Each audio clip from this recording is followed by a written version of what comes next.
Well, a very good morning to you, and thank you for joining us on GBS Morning Extra.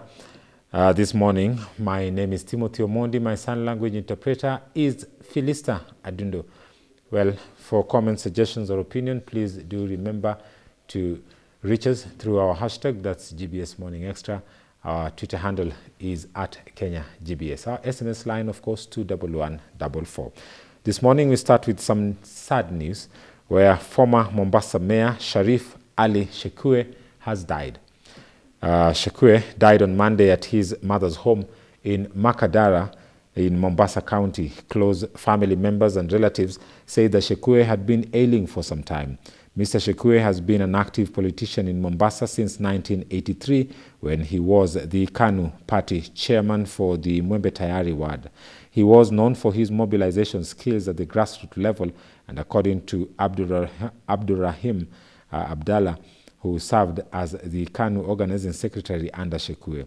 Shekue later served as the Mombasa deputy mayor under Mr. Taib Ali Taib before vying for the mayoral seat himself.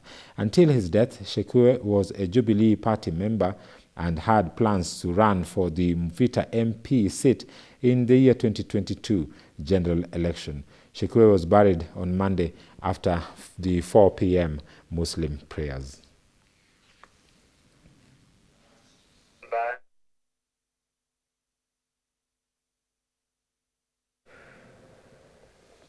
Well, our heartfelt condolences go to the family of Mr. Sharif Ali Shekue. Moving on now to other matters, leaders in Isiolo County, led by the Isiolo North MP Hassan Oda, have vowed to guide their constituents to understand and support the BBI report. The leaders lauded the inclusion of members from the region in government appointment, but still called on more to be done, especially to the pastoralist communities in the region.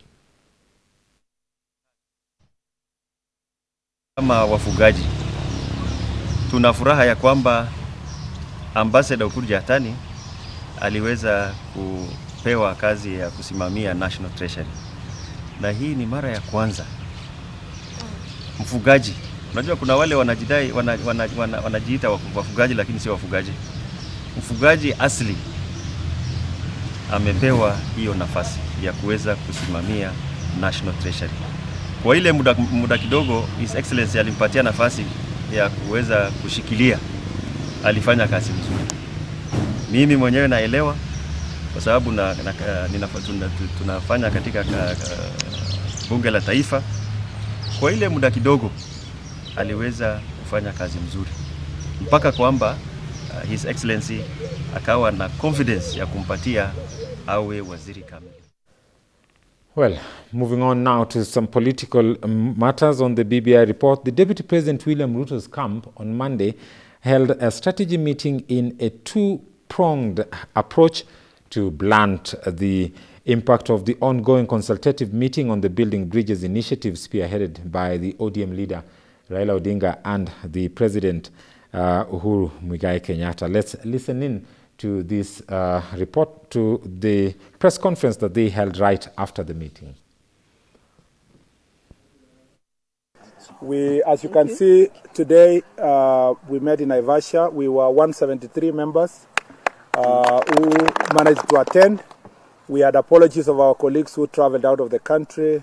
Our statement is very clear. There is no parallel BBI rallies. There will be only one BBI rally at any given time. And like we said last week, we were in Mombasa in huge numbers, even if we were not recognized.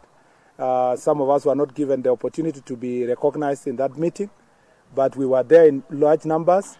We shall be in the next meeting that we are told it will be either Kitui or Embu of Meru. And because our contribution to this process is to ensure that it reaches every part of the country, as written in our statement, we are enhancing the number of the rallies for everybody. For everybody, we welcome the President, we welcome the Deputy President, we welcome the Leader of Opposition, and the leader of political parties across the country, that is Mudavadi, Wetangula, Gideon Moi, and many other leaders of different political parties. Welcome them to these rallies. Tulipendekeza 3.5% ya rasilimali ya taifa iende kwa uhuru ya mahakama. Uhuru ya mahakama itatambulika iwapo mahakama itakuwa na rasilimali ya kutosha kuweza kufanya kazi yao. Bila rasilimali, mahakama haitoweza tekeleza wajibu wake. The judiciary fund can be sorted out and has been sorted out by Parliament. But because of procedural and bureaucratic processes, it's been impossible for the judiciary to function. You remember the Chief Justice is complaining about the manner in which the money is being released from the Treasury to the judiciary. Now we are entrenching it in the Constitution to ensure that it is a particular figure, just like CDF is a particular figure in the law, just like all money going to counties no less than 15%.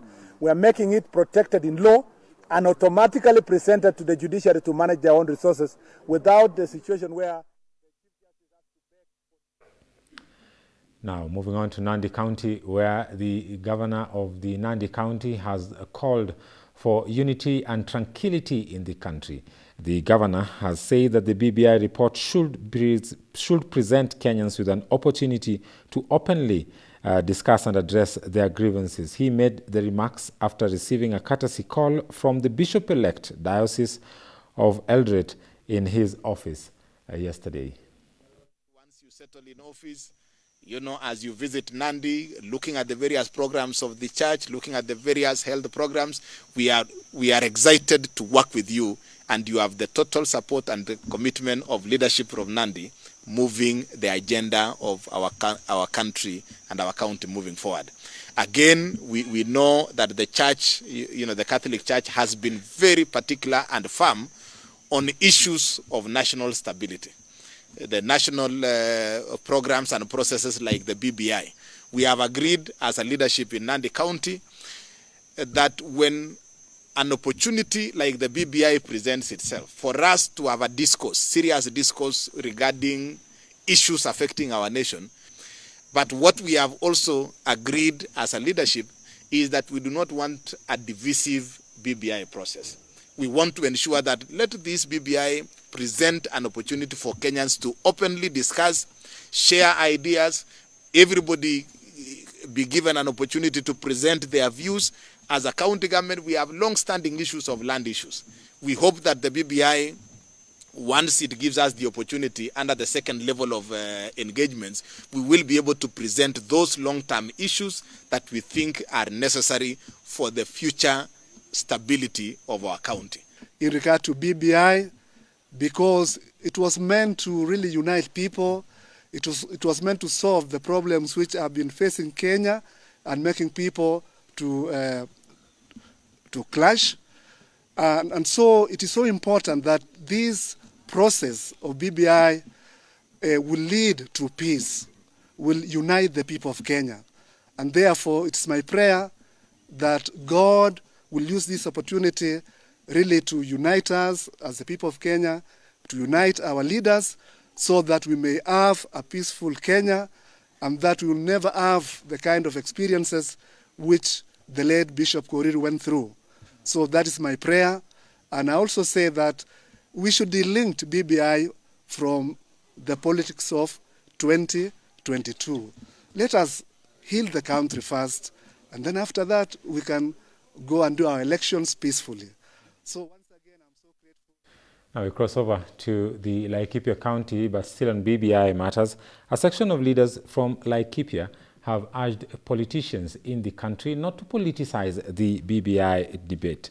And they have asked Kenyans, they have asked the other politicians actually, not to interfere and divide the country. The leaders led by Governor Ndiritu Murithi from Laikipia West, MP Patrick Muiruri, and the County Assembly Majority Leader Peter Thomi have said that they will fully support the initiative led by President Uhuru Kenyatta and former Prime Minister Raila Odinga. Let's listen in. Mambo ya BBI ni vile mmeelezwa na Mheshimiwa Mariru kwamba ndiyo mazungumzo hayo yaangalie, kwa sababu tuliona kuna changamoto kadhaa ambazo sisi wa Kenya tunaona na imeandikwa pale kwa kitabu. Sio kwa any order. Kwa mfano vijana mara nyingi wanajisikia wako nje ya uchumi. Hawapati nafasi za ajira za kutosha na nafasi za kujiendeleza kwa uchumi. Kwa hivyo lazima tufanye jambo fulani.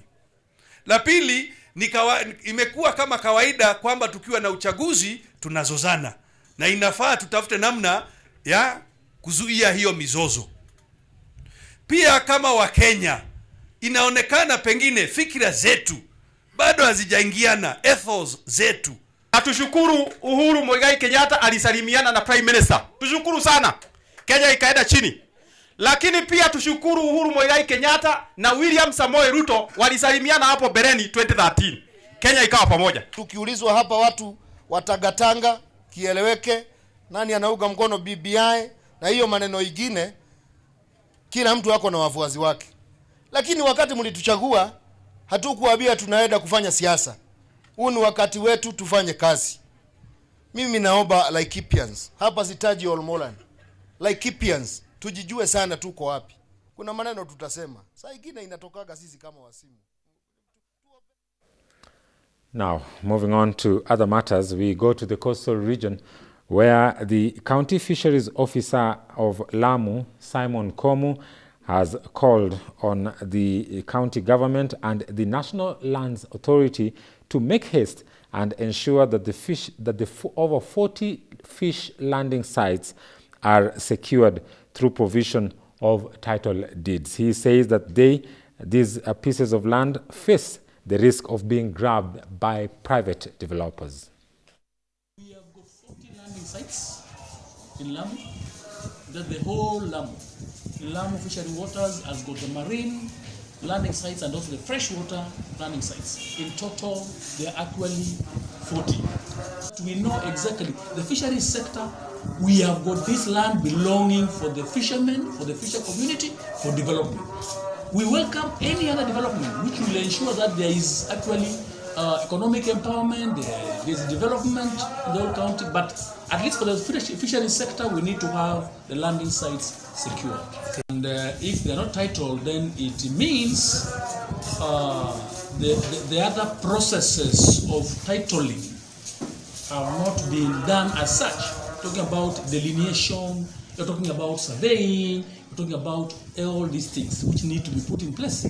Because the law, if you check in the law, you'll find that it's just saying there is Amu landing site. But we need to know specifically what are the geographical position of that land. Where is it in Lamu? There is. The law provides the gazetted landing sites. The law provides for that. But where in particular is that landing sites? That is, and that one can only be achieved by actually now starting the process of titling the landing sites, because we have to identify this is where they are, this is the available. Well, it's very interesting there that such important pieces of land that are an economic empowerment to the members of the fishing community in Lamu are not secure and are facing the risk of being grabbed by private developers. Well, the government, both the national and the county government, should move in haste indeed to help the situation. We now cross over to the eastern part of the country where roadside traders in Chogoria town in Mahara constituency are counting losses after their stalls were demolished by Tharaka Nithi county government officers last night. The county enforcement officers descended on the structures in the middle of the night and pulled them down, triggering protests from traders who lit bonfires on the road leading to PCA Chogoria Hospital. Let's listen in. Sisi ni wakina mama wa Chogoria wale wanauza mboga na matunda. Asubuhi hii tumekuta vibanda yetu imepomolewa, hatujapewa notice rais, vitu yetu yote imebebwa na serikali wa kanso, na ni hao walituonyesha, onde administrator ndiye alituonyesha, akatuambia tuwe tunauzia hapo. Sasa masangao ni ati sisi wakina mama hatuna mahali ya kukula leo, hatuna kitu ya kuuza. Wamebeba kila kitu, na MCA wetu Margaret jana tulikuwa na mkutano, akatuambia hakuna mahali tutaenda, tukae hapo. Sasa sisi tujui nani atatulipa hiyo hasara yote. Hata nauliza kama hawa wako na utu au wako na umungu. Hii ni watu wa matunda, wale watu wadogo kabisa, hawana uwezo, hawana nini. Sasa unaona vitu yote wanaikuta kwa nini, kwa njia wanachoma yote, na tuko na watu, na wangetuambia, kama wangetuambia tuondoe, tungeondoa. Huku hakuna choo, watu wanaenda kukojoa huko, hakuna kitu wanatufanyia, na wanatulipiza pesa. Sasa tunasema vile tunasema saa hii, Mwadhami Njoke tunamwambia, na alikuja na watu wachuka kutumomolea viwisiki hapa, na hakuna mtu na ukuwa natuambia. Sasa ni atuambie sisi watu wachogoje tutaenda wapi, na kama hatuna kiongozi atuambie. Well, quite disturbing there. Moving on to other matters now, the Agriculture PS Amadi Boga says that overstretched resources and lack of enough trained personnel and poor network connectivity are among the key impediments to the ongoing fight on the desert locusts that have invaded 10 countries in the East African region. Let's listen in. Kuja kufuatilia hawa nzige ambao tumekuwa nao kutoka tarehe 28 Disemba.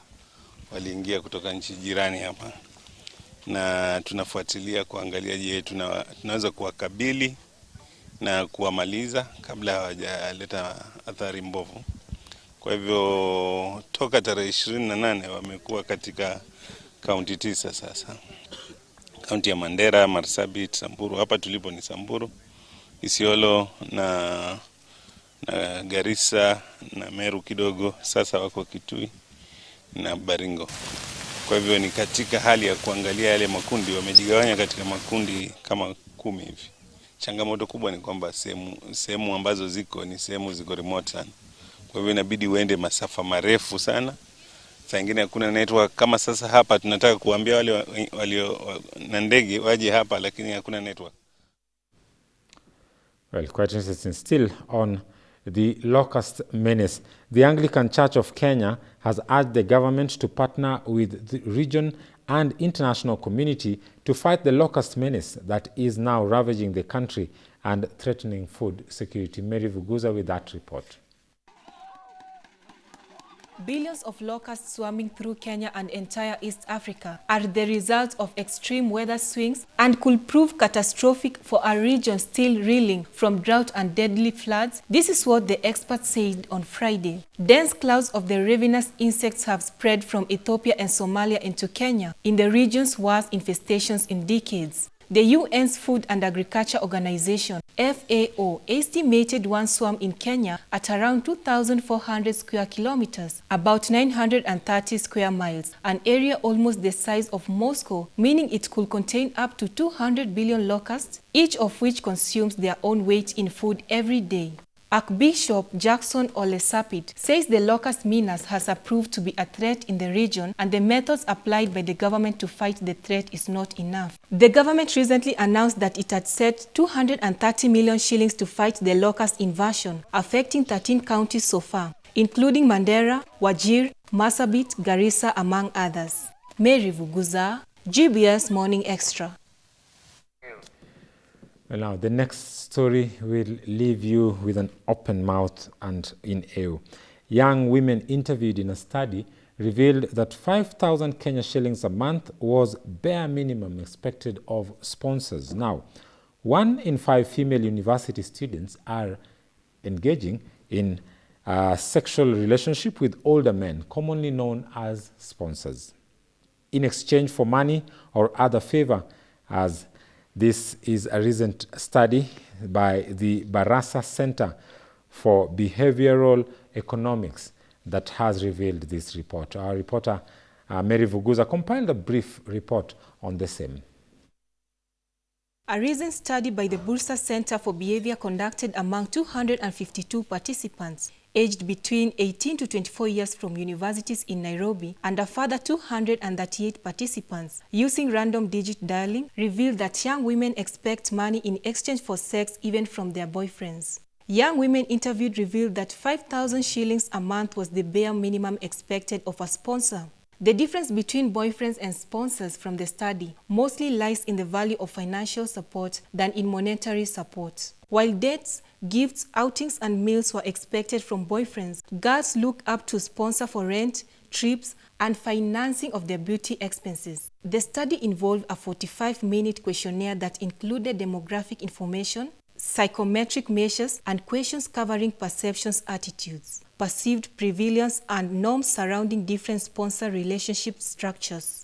Overall, respondents felt negative about their stories of sponsorship, whether they related experiences of friends and peers or about themselves. Some stories even included tales of violence, abuse, and threats to women's health and safety. For others, sponsorship is a chance to access a more luxurious lifestyle, including travel to places they wouldn't otherwise get to visit. For them, the story of sponsorship is one of fun, excitement, and opportunity. Mary Vuguza, GBS Morning Extra.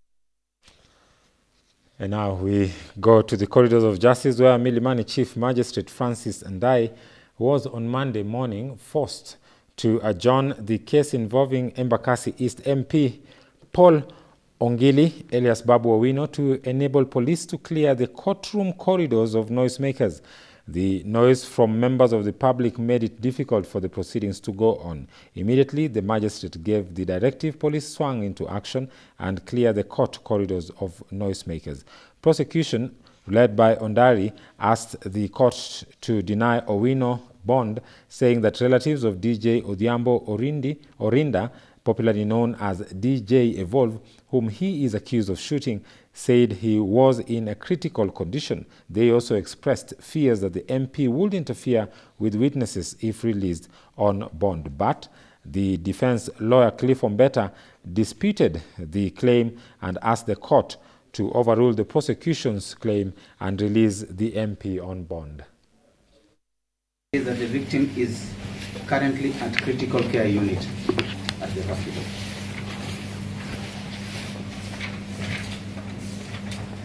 But he was able to be interviewed, he was able to talk.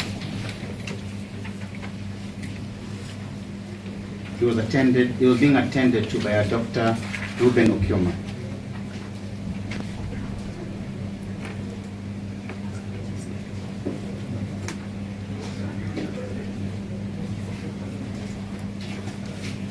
The interview was brief, but what does the doctor say? The victim was stable.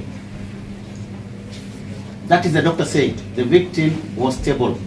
So counsel cannot come and tell us it's deteriorating. Based on what? I say counsel. Yes, yes. When I say I'm not tested, it means I'm not considered. You have indicated that, sorry. Yes, I'm saying I haven't. Fine. Yes. So if he's stable, then that is what we need to look at.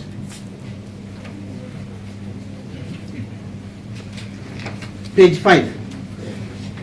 The victim did not pronounce himself on issues relating to bail and bond and the relationship that he has with the accused person.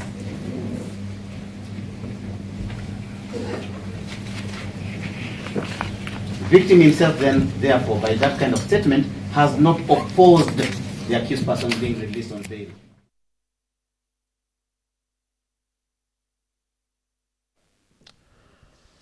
Now, away from that, we cross borders to South Sudan, where a peace sensitization campaign targeting illegally armed cattle owners in camps has begun in parts of South Sudan in a collaborative effort between the United Nations mission in South Sudan and local authorities.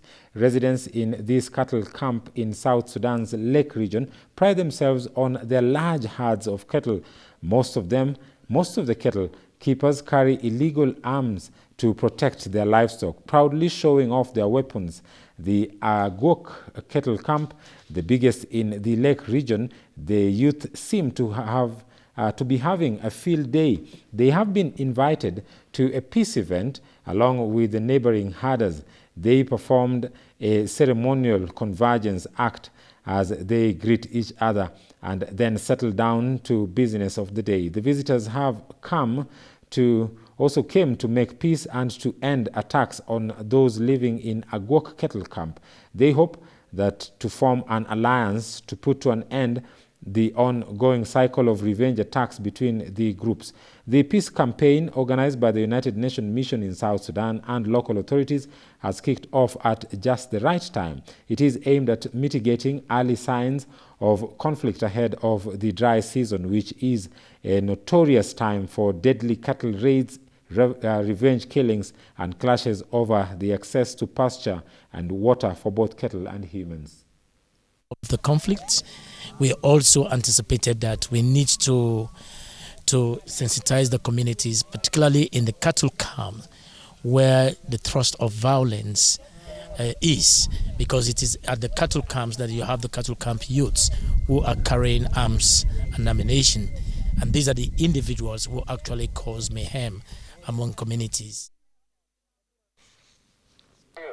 The communities in their own thousands of the communities own thousands of cattle. The tension that rises during the migration season often impact not only on the herders but also on civilians caught up in the violence. Surviving in the cattle camps as women is more difficult. To help the tension at bay, the peacekeeping mission together with local authorities have peace partners that will see the peace sensitization campaign to other cattle camps across the wider lake region.